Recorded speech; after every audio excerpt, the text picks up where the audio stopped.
Oh, still single at your age? How pathetic, especially for an old maid like you. I remember the time I met my ex-husband at a fancy Chinese restaurant. Despite his persistent sarcastic remarks, we exchanged words. Then, out of nowhere, my sister, who had eloped with someone else, appeared.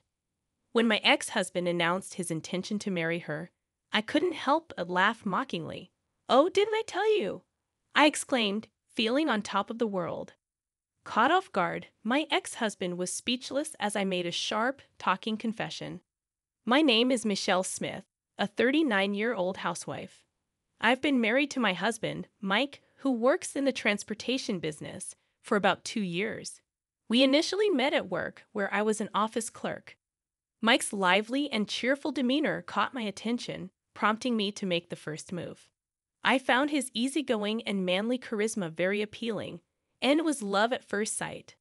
Upon expressing my feelings, he reciprocated, and we got married within a short span of 6 months. However, the person I thought was kind and pleasant transformed after our marriage. Married life turned out to be much tougher and more painful than I ever imagined. Mike, a light truck delivery driver, would shower me with abusive words, and at times, his actions made me feel dehumanized. Every day became gloomy, and I gradually began to fear him. Mike's job required delivering loads to various places in a single day, so he usually came home in the evening. Early in our marriage, I expressed my desire to work, wanting to contribute to our finances and save more, especially if we planned to have kids. However, when I brought it up, Mike, possibly due to being drunk and overreacting, slammed his beer glass onto the table and started berating me. "You saying my earnings aren't enough, huh?" he yelled. Terrified, I tried to placate him, explaining that I only wanted to avoid being a burden. His reaction was intense, making me feel like he was ready to hurl the glass at me. No, I just don't want to be a burden to you, that's all," I pleaded, realizing the difficulty of navigating our tumultuous marriage. After marrying Mike, I discovered that he harbored extreme paranoia and wild mood swings, aspects of his personality I had never witnessed during our dating days.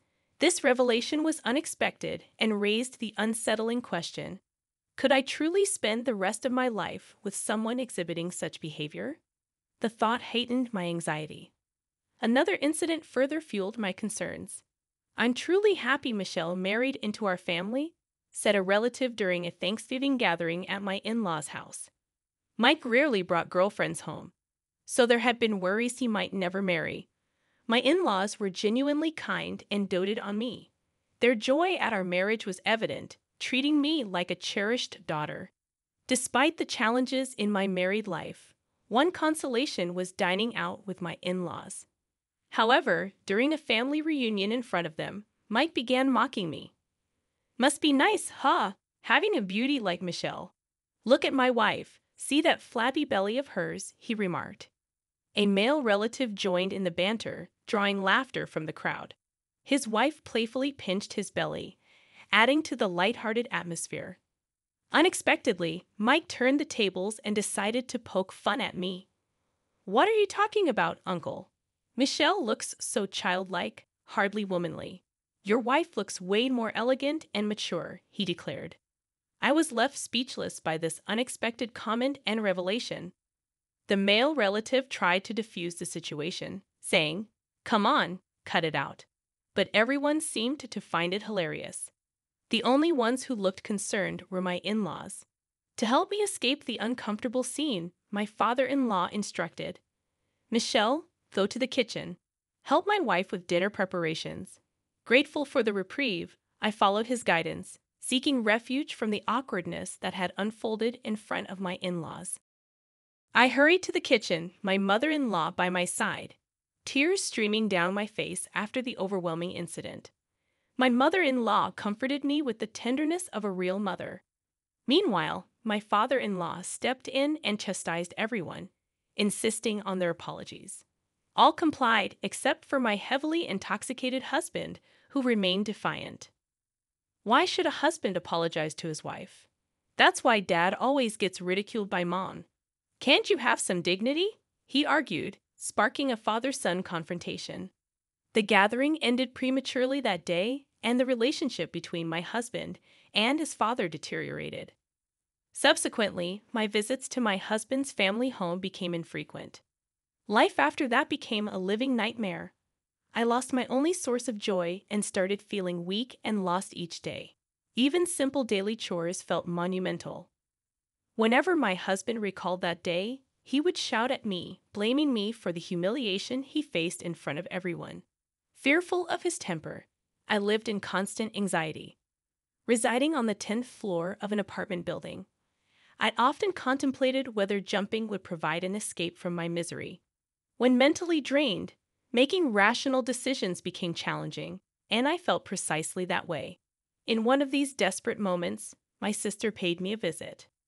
"You haven't been in touch recently." I got worried, Michelle. "You look awful," she exclaimed. Catherine, my elder sister, 3 years my senior, worked night shifts in her previous job and was highly sought after, possibly because she looked much younger than her age. Her unannounced visit was rare, and it turned out she was in the neighborhood checking on the renovations of her new club. "Something happened with your husband?" she inquired. My sister and I were inseparable growing up, and when I got married, nobody was happier than Catherine. Catherine cried tears of joy and celebrated with me like no other. "I just want to disappear." "Wah, what happened?" she exclaimed, witnessing the distraught look on my face. Tears welled up in my eyes as I shared the painful situation I was facing. Every day felt like an emotional prison, with my husband subjecting me to abuse, causing pain and despair. There were moments when the weight of it all made me contemplate ending it all. Overwhelmed by my struggles, Catherine, after hearing my story, showed visible anger. She declared her intention to confront my husband right then and there. However, the mere thought of the potential repercussions made me even more scared. Tears streaming down my face, I pleaded with her not to take such direct action. Seeing my reaction, Catherine regained her composure and began brainstorming possible solutions. After a moment of silence between us, something seemed to click in Catherine's mind. With a bright expression, she whispered a plan into my ear. As I heard her proposal, I exclaimed in surprise and questioned if she was out of her mind. "You think that'll actually work? Who do you think I am?" I asked skeptically. Catherine, with confidence oozing from every pore, assured me of her trust in her plan. Despite my lingering concerns about potential risks if the plan were discovered, she made me realize the importance of wanting to break free from the torment. Unable to make a decision, I looked to Catherine, who turned serious and told me that ultimately the choice rested on my courage. Encouraged by her words, I made up my mind and agreed to her plan. From that day on, Catherine visited nearly every day. Recognizing that emotionally abusive individuals often act differently in public, she believed that her presence would prevent my husband from further mistreating me. Initially, my husband seemed uncertain about Catherine's frequent visits. Yet, he seemed to enjoy the drinks they shared every evening, gradually warming up to Catherine. With her careful planning, Catherine ensured Mike drank enough to get really drunk and stayed with him until he fell asleep. "You're always joining me for drinks, so feel free to stay the night anytime." Mike, now quite fond of Catherine, began to show her affection he never displayed towards me, even trying to stop her from leaving. However, Catherine always declined his offer with a polite smile, assuring him she'd be back the next day. For Mike, time with Catherine seemed like a dream.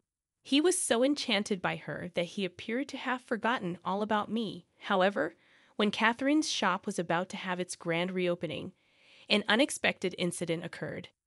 Out of the blue, Mike declared, "I'm divorcing you." Shocked by his words, I demanded an explanation for such a sudden decision. His cold response shattered me. "I've found someone I care about more than you. I want to be happy with her. I want you to leave." I flat out refused to accept his selfish reasoning. Despite my refusal, Mike seemed to have anticipated it. He coldly mentioned hiring a lawyer, and a meeting with a lawyer took place a few days later. Even there, Mike hurled unbelievable accusations at me. "You just want money, right? Do you want the property? I'll give whatever you ask, so let's end this in front of anyone." It was clear he no longer had feelings for me and was willing to pay a hefty sum to expedite the end of our marriage. The lawyer, perhaps feeling uncomfortable, presented me with the average amounts for such cases. Realizing the futility of resisting, I lowered my head and accepted the divorce terms. "Fine," I muttered, acknowledging the harsh reality of our shattered marriage. Despite Mike's obliviousness and elation at the prospect of a smooth divorce, I demanded the division of the property. It seemed like he believed he could effortlessly earn it all back. Watching him with a mysterious smirk, I let the divorce proceedings unfold without him catching on. As the divorce proceedings began, Mike's parents, who were initially opposed to it, later firmly stood against their son's decision. When we went to inform them, they shouted at Mike and spoke in my defense. His mother, Tay, tried to convince him, while his visibly angered father scolded him. However, Mike dismissively responded, "It doesn't matter if you accept it or not. She's already agreed to it because you pushed her into a corner with lawyers." His parents' desperate pleas seemed to be just noise to him. Annoyed, he declared, "People like you are so damn annoying. I'm done with her. I'm going to marry someone I truly care for and be happy. Stop nagging me." Completely enraged, Mike shouted back in defiance. Unable to accept his decision, his parents disowned him on the spot, and Mike left their home, apparently eloping with his love interest. Half a year later, as I dined at an upscale Chinese restaurant, invited by someone, a familiar voice called out to me. To my surprise, it was Mike. I had stepped outside to make a call and bumped into Mike in the hallway. "Long time no see. Didn't think you were still around," he said with his condescending tone that hadn't changed. My face must have shown my disgust. And he challenged, "What's with that face? If you've got something to say, spit it out." Despite being in a public place, he still looked down at me with cold eyes. I held back my anger and turned my face away, attempting to act indifferent. "You're acting all high and mighty when you can't even stand up for yourself. Did you manage to find a boyfriend after our split?" Mike mocked my demeanor, sneering at me. I regretted not realizing this side of him sooner, having only witnessed it after our marriage. Without confirming if I was in a relationship, Mike continued to taunt me, saying, "Really, still single? Pretty pathetic for an old hag." Just as I was about to respond, Catherine, my sister, walked into the store, calling out to both of us. Mike seized the opportunity, announcing, "Perfect timing. I was just about to share some news with Michelle here." His smug look was almost disgusting as he snaked an arm around Catherine, drawing her close. Unfazed, I stood there, watching the scene unfold with an icy-cold gaze. Mike declared, "I thought I'd tell her first that we're going to get married." The smug grin on his face suggested he felt he had won at life even more than before our split. As he pulled Catherine even closer, ready to share his supposed triumph, I interrupted. "Michelle, didn't expect to see you here," Catherine said, not letting Mike's actions fluster her. His arm around her, Mike peered into my face with a triumphant expression. Before I could say anything, he dropped the bombshell. "We're going to get married." His words were met with a smile from Catherine, who gently shook off his arm. Mike's face turned into shock as he tried to comprehend the situation. "I'm sorry, but I can't marry you," Catherine calmly stated, leaving him bewildered. "What do you mean? Didn't she tell you?" I added, feigning mock confusion, relishing every moment of his confusion. As I joined my sister, we exchanged amused smiles. Witnessing this, Mike struggled to understand what was going on, his words coming out jumbled. "Was this all just a play, thanks to Catherine?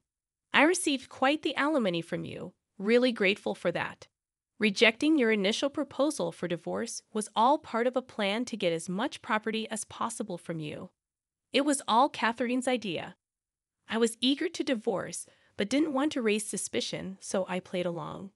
No way Catherine would say that, why not?" Struggling to come to terms with the truth, you babbled on, refusing to believe my words. I tilted my head in confusion and asked, "Why do you say that?" Why would Catherine say something like that? She said she's going to marry me. Well, if you took my sales pitch so seriously, I was just doing my job, entertaining a client. Catherine responded to your comment, her brows furrowed, feigning concern. She touched her cheek with an exaggeratedly innocent gesture, sighing softly as she spoke. I only entertained you as a client. I never had any feelings for you. I'm sorry if I gave you the wrong impression. So you've been fooling me this whole time for the past 6 months. You were such a valuable customer, you said, always trying to one-up everyone. My sister spoke mockingly, with a derisive laugh. It was kind of cute, actually. Completely fooled by her theatrical performance, you displayed your anger and raised your voice, despite being inside a shop. Those sharp words from my sister infuriated you, and you began breathing heavily in agitation. While cautiously watching out for any signs of potential physical aggression, I discreetly reached for my phone. Keeping up the charade for half a year had been hard, but thankfully, you're simple-minded. It wasn't like I could just stay married to you. In truth, my sister was already married when I was with you, and she has a husband who works as a bodyguard. To ensnare you, my sister persuaded you by saying she was also going to get a divorce. From your perspective, who had never been popular in your life, the fact that someone was chasing after you so much was a delightful feeling. At the same time, you reveled in the superiority of being able to take someone away from another. Essentially, you fell right into my sister's trap. So, about you taking time to get that divorce, that was obviously a lie. As you can see, my marriage is perfectly fine. At that moment, a man emerged from behind, walking towards us with a smile. Pleasure to meet you. Seems like my wife has been causing you some trouble. You couldn't be serious. This was my husband. I invited him today to introduce him to you. My sister, with her radiant smile, made a point to show off by linking arms with my brother-in-law, exuding happiness. You looked dumbfounded, your face a mix of anger and sadness. It's a shame, isn't it? Wasting half a year only to end up being thrown out of your own home. It's so pitiful, I can't even bear to look. As you seemed dazed from the shock, you tried to lash out at me, reaching to grab my collar. However, my brother-in-law swiftly intervened, handling you like you were a mere child. What do you know about what I've gone through this past year, chasing after her? Do you understand? I don't, and I don't want to. You play with people's lives and then act all high and mighty. Do you understand how much pain you've caused me? Facing your aggressive stance, my voice broke with anger and tears as I finally let out all the frustrations I'd bottled up. The way you ridiculed me in front of our family, your attitude towards your in-laws, all your actions during our marriage, I will never forgive you. You're going to get a taste of hell.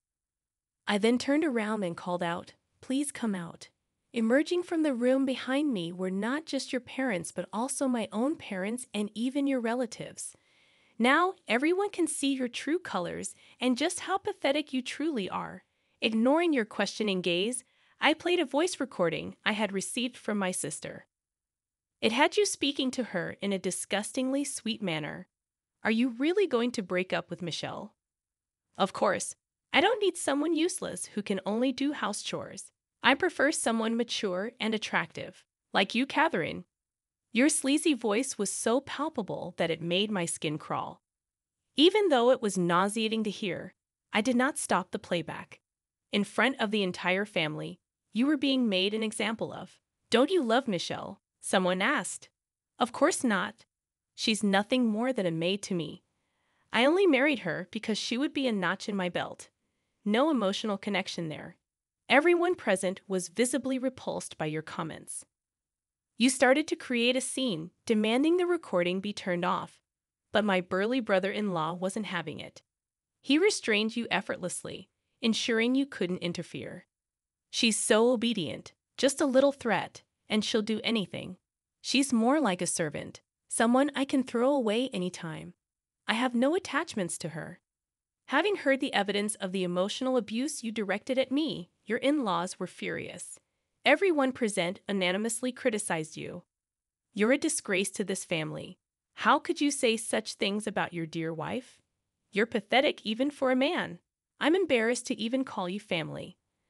As everyone looked at you with contempt, I spoke coldly. Nobody's on your side anymore. Stay away from her family. I never want to see your face again. Having masterfully executed this public reprimand, I stopped the voice recorder and asked my brother-in-law to throw you out. You tried to retaliate, but to no avail. You were forcibly ejected from the premises. After that, the store was locked up, but you made a scene out front, demanding it be opened. Eventually, you were reported and taken to the police station. My sister and I, having exposed your wrongdoings, gave each other a high five and shared our joy of having achieved our revenge. It felt like a celebration as we ordered food at the restaurant and everyone showed sympathy for the hardships. I had endured so much, but reserving the entire place for our gathering was the right call. Everyone could relax and enjoy without feeling restrained, as my sister Catherine had wisely arranged. I expressed my heartfelt gratitude to Catherine, who had supported me through everything, and we savored a meal together for the first time in a while. So I got my revenge on my ex-husband.